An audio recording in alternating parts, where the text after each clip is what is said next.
Fala galera do Fut n Roll, sejam bem-vindos para a temporada 2025, mais um ano começando e a gente voltando à ativa depois de um intervalinho aí que a gente precisou dar no projeto, mas agora com muitas novidades, entre elas os conteúdos aqui no nosso canal no YouTube, então aproveita que a gente também está começando, traga mais gente aqui para esse bate-papo, curte, compartilha, se inscreva no nosso canal, ative as notificações, enfim. A gente vai ter muito papo, muita informação, muita opinião, sempre de uma maneira descontraída e às vezes imparcial. Eu sou responsável pela editoria do Corinthians, né? Sou editor-chefe aqui no Fut n Roll, e hoje a gente vai falar um pouquinho aqui sobre as expectativas, o que esperar do Corinthians de 2025, né? O Corinthians que teve um 2024 com um roteiro que era para ser catastrófico, ameaça de rebaixamento, até aí a chegada do Ramon Dias e do Emiliano Dias, a janela do meio de ano fundamental do Fabinho Soldado, a atuação do diretor executivo trazendo grandes reforços que incorporaram um time que, né, emendou ali aquela sequência histórica de 9 vitórias inéditas seguidas no Brasileirão, que além de livrar do rebaixamento, colocou o time na primeira fase da Libertadores, na Copa do Brasil, enfim, então deixou o calendário de 2025 bem completo e bem recheado.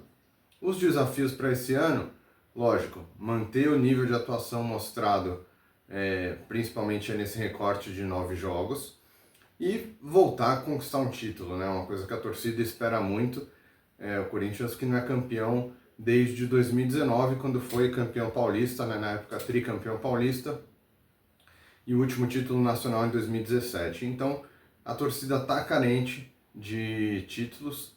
Esse grupo, que mostrou aí uma força muito grande no fim do ano passado e uma sinergia, como poucas vezes eu vi, entre time e torcida, precisa agora se consolidar com um título. E essa é a grande expectativa da torcida.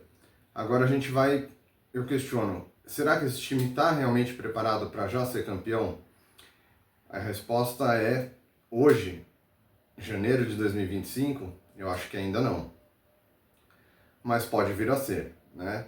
Então eu acho que o primeiro grande reforço que a diretoria fez foi a manutenção desse grupo, a base principal, para a temporada 2025, né? Então o time perdeu o Fagner, que terminou o ano como reserva, mas era um dos líderes do grupo. Perdeu o atacante Pedro Henrique, perdeu o meio-campista Matheus Araújo, que não vinham sendo muito bem aproveitados.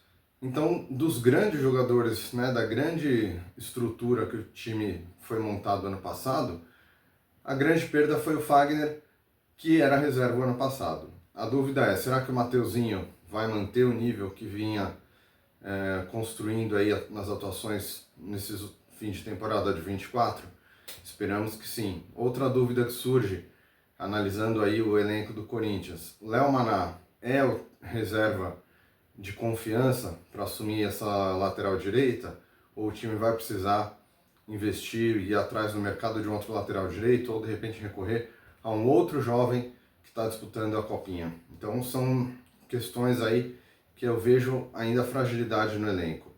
No gol a gente tem o Hugo, perfeito, se consolidou como um grande líder e um grande goleiro na posição, mas os reservas dele ainda não me passam muita confiança. Tanto o Matheus Donelli quanto o Felipe Longo, se tivesse que jogar um Palmeiras e Corinthians e o Hugo tivesse machucado, eu ficaria preocupado de escalar um dos dois jovens. Então, é uma posição ainda que eu vejo como carente, que talvez o Corinthians precise contratar um goleiro mais experiente, pensando na temporada como um todo, né? Considerando aí Campeonato Paulista, Libertadores, Copa do Brasil, Campeonato Brasileiro. É um calendário muito cheio, o time vai ter aí pouco tempo de preparação, teve, né, praticamente uma semana de preparação para o início do Campeonato Paulista, e no dia 19 de fevereiro já tem um duelo na Libertadores com a Universidade Central. Então, muito pouco tempo, muitos jogos, Antes da estreia da Libertadores já vai ter clássico contra o Palmeiras, clássico contra o Santos e clássico contra o São Paulo. Tudo isso pelo Paulista. Então é importante que esse grupo esteja bem equilibrado. O Ramon e o Emiliano e a sua equipe vão precisar dosar bastante esse início de temporada para não desgastar os jogadores, para não ter lesão. E aí voltando, né, a avaliar o nosso elenco. Na zaga a gente tem o André Ramalho, que se firmou na titularidade. O Gustavo Henrique terminou o ano jogando muito bem ao lado do André.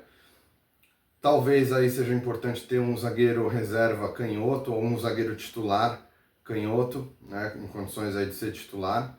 A gente tem também o Kaká, o Félix Torres, que não me agrada nem um pouco, o Félix Torres, me passa muita insegurança, e o Choca, jovem, que havia sido emprestado para o Ceará e retorna agora esse ano. Na lateral esquerda, o Corinthians tem o Matheus Bidu, que terminou o ano muito bem. Tem o Hugo, que não compromete, mas também, né, não é um grande craque, né, da lateral esquerda. E tem o Palacios, que é uma incógnita, vem de uma lesão aí muito séria, passou, né, jogou praticamente 45 minutos, sofreu uma lesão e ficou o ano inteiro parado o ano passado, então a gente ainda não sabe o que esperar desse jogador. No meio-campo, acho que é o local onde o Corinthians está mais equilibrado, né, com muitas opções. Então, na parte de marcação tem o Rian, tem o Ranieri, tem o José Martinez, os três ali pensando numa primeira posição ali do meio-campo. Bons nomes. A gente ainda tem o Alex Santana, a gente tem o Charles, tem o Carrijo, tem o Bidon, tem Garro, que foi o craque da temporada passada, Coronado. Enfim, a gente tem um meio-campo com muitas opções. Eu ainda pensando em reforços, mais uma vez, num calendário tão extenso quanto esse, talvez um meio armador ainda seria importante trazer para disputar a posição com o Garro e com o Coronado. O Coronado a gente ainda não sabe exatamente qual Coronado que vai ser em 2025, porque ele deu lampejos de qualidade técnica muito grande, mas fisicamente ainda oscilou muito o ano passado, depois de, né, passar praticamente a vida inteira jogando fora do Brasil e os últimos anos aí nos países árabes, então a gente sabe que veio muito prejudicado. Então eu traria também um meio-campista aí, pensando no calendário completo desse ano. No ataque a gente tem Yuri e Memphis, que se destacaram como titulares absolutos, Thales Magno, Romero, e aí o Pedro Raul, o Héctor Hernandes na reserva, mas eu acho que ainda precisa. O Héctor Hernandes a gente ainda não sabe muito bem, né, qual o futebol dele, né, jogou muito pouco.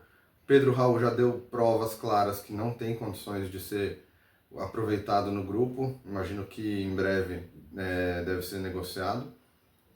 Então, pensando aí nessa composição de elenco, eu ainda pensaria em contratar um atacante de ponta e um centroavante para fazer ali uma reserva digna do Yuri Alberto, né?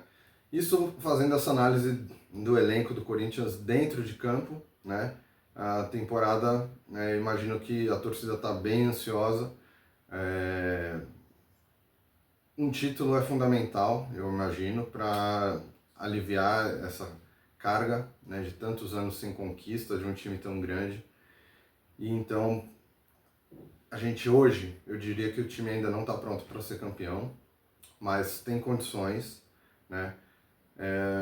Se não fizer uma campanha catastrófica como foi no Paulista do ano passado, pode brigar ali.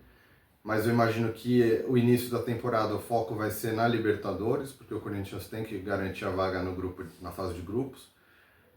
Então nas primeiras rodadas aí a gente ainda vai encontrar uma mescla entre times, entre jogadores titulares e reservas, que é também importante para a preservação física dos atletas, né? As Copas, né? O Corinthians sempre entra para brigar forte nas Copas, né? Tem chegado aí às semifinais de Sul-Americana, Copa do Brasil, chegou à final da Copa do Brasil de 22, todo mundo lembra, né? As infelicidades nos pênaltis ali na final contra o Flamengo,